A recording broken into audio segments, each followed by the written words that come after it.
Hello दोस्तों, कैसे हैं आप सब। हमारी कहानियां देखने के लिए हमारे चैनल को सब्सक्राइब करें और हाँ, बेल आइकॉन दबाना मत भूलिएगा। तो चलिए शुरू करते हैं। बहू बेटी में अंतर। ये कहानी दिल्ली में रहने वाली एक मिडिल क्लास फैमिली की है। परिवार का मुखिया हरेंद्र 2 साल पहले नौकरी से रिटायर हो चुके थे और उनकी पत्नी सरोजा हाउसवाइफ थी। बड़े बेटे विवेक की शादी 3 साल पहले नीतू से हुई थी और उनकी छोटी बेटी आभा हॉस्टल में रहकर ग्रेजुएशन की पढ़ाई कर रही थी। एक दिन की बात है, विवेक अपने कमरे में अपनी पत्नी नीतू से कह रहा था। कितनी बार कितनी तरह से समझाया लेकिन तुम्हें मेरी बात समझ में क्यों नहीं आती है। समझ तो आप भी मेरी बात नहीं रहे हैं। आपको तो मालूम ही है, मेरे विवाह में पिताजी ने अपनी सारी जमा पूंजी लगा दी थी। अब रिटायर होने के बाद उन्हें जो थोड़े से पैसे मिले हैं, वो 1.5 कमरे का मकान, यही तो बच रहा है अब उनके पास। अभी छोटी का ब्याह भी तो करना है। मैं उनसे पैसों के लिए कैसे कह सकती हूँ, कहाँ से देंगे वो। ये सब मैं नहीं जानता। आबा कभी आता है कर दिया है तो उसे करना ही होगा। क्या तुम्हारी अपनी ननद के लिए कोई फर्ज नहीं है। हमारे पास पैसे पूरे नहीं हो रहे हैं, तुम उनसे उनके फंड में मिले पैसे मांग लो तो अच्छी तरह निपट जाएगा। तुम्हारी बहन की शादी 2-3 साल के बाद होगी, तब का तब देखा जाएगा। आप कहीं से उधार लीजिए, मैं भी पढ़ी लिखी हूँ। कोशिश करने पर मुझे भी नौकरी मिल जाएगी, तब वो लिया हुआ उधार आसानी से चुका दिया जाएगा। यानी तुम अपने पिताजी से रुपयों के लिए नहीं कहोगी। नहीं, कभी नहीं। मैं उम्र के इस मोड़ पर अपने पिता को कंगाल नहीं कर सकती। ये तुम्हारा अंतिम निर्णय है। हाँ, पहला भी और अंतिम भी। आभा का विवाह आप लोगों की जिम्मेदारी है, तो मेरे पिता की भी जिम्मेदारी उनकी बेटी है। और तुम नहीं हो उनकी बेटी। तभी तो उन्होंने इतना सब कुछ मेरे विवाह में लगा दिया। आप लोगों की हर मांग पूरी की, लेकिन बस अब और नहीं। इस विषय को यहीं समाप्त कीजिए, नीतू ने निर्णायक स्वर में कहा और उठकर शाम की चाय बनाने रसोई में चली गई। नीतू ने अपनी ओर से बात समाप्त कर दी थी, परंतु ये अंत नहीं था। उसका इस प्रकार दो टूक बातें करना विवेक को पसंद नहीं आया। विवेक ने जब यही बातें अपने माता पिता से कही तो वे भी क्रोध से भर गए। उन्होंने घर के नौकर और काम वाली बाई की उसी दिन छुट्टी कर दी। सास सरोजा ने अपना फैसला सुना दिया। आभा की शादी के लिए पैसे जोड़ने हैं, तो नौकर और बाई पर फिजूल खर्ची कैसे की जा सकती है। अब घर के सारे काम बहू ही करेगी। अब घर का सारा काम नीतू करती, उसके साथ नौकर जैसा व्यवहार किया जाता। अब नीतू से ना ही पति सीधे मुंह बात करते और ना ही सास ससुर।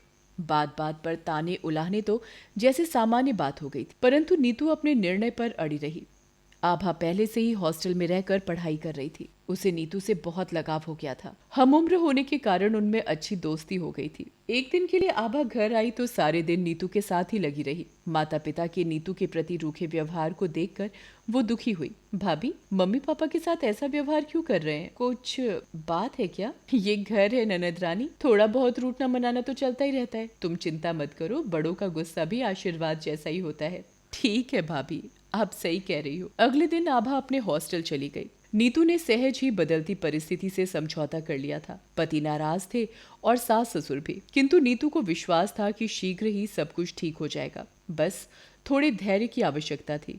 इसीलिए उसने इस संबंध में अपने माता पिता से कुछ भी नहीं बताया। इसी बीच विवेक को अपने ऑफिस के काम से 1 सप्ताह के लिए शहर से बाहर चले जाना पड़ा। जाते समय भी उसने नीतू से ठीक से बात नहीं की, परंतु नीतू ने अपने कर्तव्य पालन में कोई कोताही नहीं की। जाते समय उसे खाने का डिब्बा देते हुए हंसकर बोली, मुझसे नाराज भले ही रहना, पर खाना समय पर खा लेना और अपने पहुंचने की सूचना भी दे देना। अगर समय मिल जाए तो स्वयं को मेरे स्थान पर रखकर सोचना, तब शायद तुम मुझे सही समझ सकोगे। विवेक बिना कोई उत्तर दिए अपना बैग और खाने का डिब्बा लेकर चला गया। मुस्कुरा कर रह गई नीतू। 2 दिन बाद नीतू रात तक परिश्रम से थककर चूर चूर हो गई थी। नीतू को घर का सारा काम और बहुत सारी टेंशन के चलते बुखार आ गया था। वो बिस्तर पर लेटते ही बेसुध हो गई। अगले दिन सुबह उठी तो सारा बदन टूट रहा था। उठने की इच्छा नहीं हो रही थी, फिर भी किसी प्रकार उठी। तकिए का सहारा लेकर बिस्तर पर लेटी तो ना जाने कब बेसुध होकर गिर पड़ी। ससुर ने उसे उठा ना पाकर होटल से खाना मंगवा लिया। दोनों खा पी कर निवृत्त हो गए, पर नीतू की किसी ने सुध न ली। इसी प्रकार सोते जागते अर्धमूर्छित अवस्था में दिन बीत गया। रात भी आधी से अधिक बीत चुकी थी जब ज्वर की अधिकता से नीतू का गला सूखने लगा। कमरे में रखा पानी का जग खाली हो चुका था। पानी का जग लेकर वो कमरे से बाहर निकली। रसोई तक जाने के लिए उसे सास के कमरे के सामने से गुजरना था। कमरे के पास से जाते समय उसे सास ससुर की बातें करने की आवाजें सुनाई दे रही थी। अचानक अपना नाम सुनकर वो ठिठक गई। ना चाहते हुए भी दीवार से टिककर खड़ी हो गई। वो अब कमरे से बातचीत के स्वर स्पष्ट सुनाई देने लगे थे, यद्यपि उनकी आवाजें धीमी थी। एक बार सोच लो। सोच लिया। नीतू अब हमारे किसी काम की नहीं रही। देखा नहीं, आज सुबह से मुंह ढापे पड़ी है। शायद उसकी तबीयत। हाँ, उसे तेज बुखार है, दोपहर को ही मैंने देख लिया था। तो उसे दूध दवा वगैरह। तुम चुप रहो जी, क्या जरूरत है इस सब की? जब वो हमारा कहना नहीं मानती तो अब और कुछ नहीं सोचना है। मैंने जो सोचा ठीक ही सोचा है। और विवेक, उसका क्या? उसे क्या मालूम पड़ेगा, दुर्घटनाएं तो होती रहती हैं। आज रात को किचन में गैस के सिलेंडर का मुंह खोलकर छोड़ देंगे, जिससे गैस निकलकर किचन में भर जाएगी, और जैसे ही कल वो किचन में जाकर चाय बनाएगी वैसे ही वहाँ जलकर मर जाएगी, और कल ही हमें बहू से मुक्ति मिल जाएगी। फिर विवेक की दूसरी शादी कर देंगे, अच्छा दहेज मिलेगा, तब आभा की शादी में कोई अड़चन नहीं आएगी। इतना सुनते ही नीतू के अंदर और अधिक सुन पाने की शक्ति नहीं रह गई थी, और वो सोचने लगी, क्या करूं मैं, कहाँ जाऊं? काश विवेक यहाँ होता, लेकिन उसका भी क्या भरोसा, शायद वो भी माता पिता के इस षड्यंत्र में शामिल हो जाता। शायद वो इससे अधिक सोच नहीं सकी। किसी तरह मुश्किल से अपने कमरे में आई और उसका मूर्छित शरीर बिस्तर पर पड़ते ही एक तरफ लुढ़क गया। अगले दिन सुबह पता नहीं कब उसकी मूर्छा टूट गई। चारों ओर भयंकर कोलाहल, चीख पुकार, और नीतू तो अपने कमरे में पलंग पर पड़ी थी। आग आग आग, अरे कोई पानी लाओ, कोई फायर ब्रिगेड को फोन कर दो, पानी पानी। नीतू ने दोनों हाथों से अपना सिर थाम लिया। वो कल रात की बातें याद करने लगी। सारे घर में जैसे तूफान आया हुआ था। बाहर बहुत लोग इकट्ठा थे शायद, और वो आवाजें, और फिर उन आवाजों के भी ऊपर सास का करुण क्रंदन। हाय हाय, कोई तो बचा लो, मेरी बहू, मेरी नीतू। अरे क्या हो गया, किचन में आग कैसे लग गई?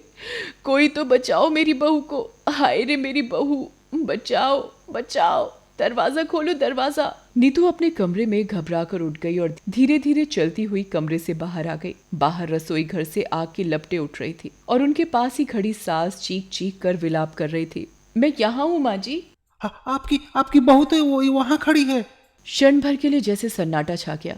सरोजा ने पलटकर पीछे देखा और हक्का बक्का होकर बोली, तुम यहाँ हो तो रसोई में कौन है? नीतू कांपते हुए बोली, पता नहीं, शायद विवेक या आभा।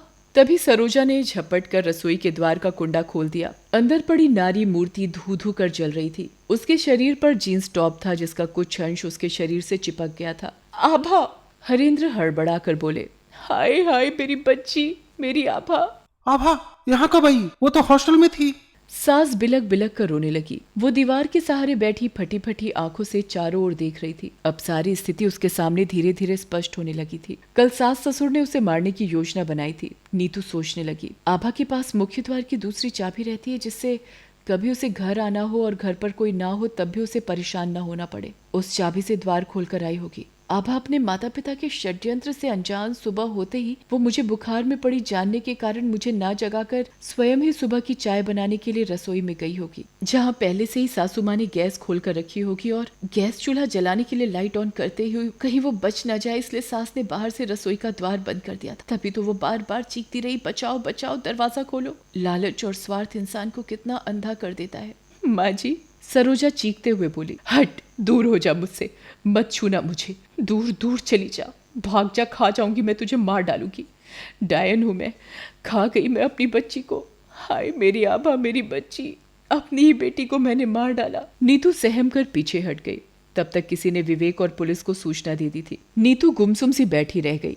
उसकी समझ में ही नहीं आ रहा था कि वो अपने जीवित बच जाने पर प्रसन्न हो या आभा की असामयिक मृत्यु पर उसे दुखी होना चाहिए। मृत्यु, ये आकस्मिक मृत्यु नहीं थी, एक सोची समझी हत्या थी। अंतर तो केवल इतना था कि बहू के स्थान पर बेटी के प्राण चले गए थे। यदि बहू मरी होती तो संभवतः दिखावे के लिए आंसू बहाए जाते, और फिर कुछ ही दिनों बाद बेटे के सिर पर सेहरा बांधने की तैयारी होने लगती। और अब पुलिस आई और शव को पोस्टमार्टम के लिए ले गई, और हरेंद्र और सरोजा को भी पुलिस पकड़ कर ले गई। थोड़ी देर में नीतू ने भी अपने सारे कपड़े गहने बैग में रख लिए और घर से निकलने के लिए द्वार की ओर बढ़ी। ये देखकर विवेक बोला, तुम भी? जिस घर में प्राण सुरक्षित ना हो, जहाँ केवल स्वार्थ और धन की भाषा समझी जाती हो, वहाँ मैं क्या, कोई भी कैसे रह सकता है? मैं अपने माता पिता के पास जा रही हूँ। जैसे तुम लोगों को आभा प्यारी थी, वैसे ही मैं भी अपने माता पिता और बहन को प्यारी हूँ। तुम्हारा दिया सब कुछ यहीं छोड़े जा रही हूँ। अब मुझे मत रोकना। इस घर से और इस घर के लोगों से अब मेरा कोई संबंध नहीं है। अंतिम नमस्कार। और नीतू तेज कदमों से चलती घर से बाहर निकल गई। अगर आपको ये कहानी पसंद आई हो तो चैनल को सब्सक्राइब कर लें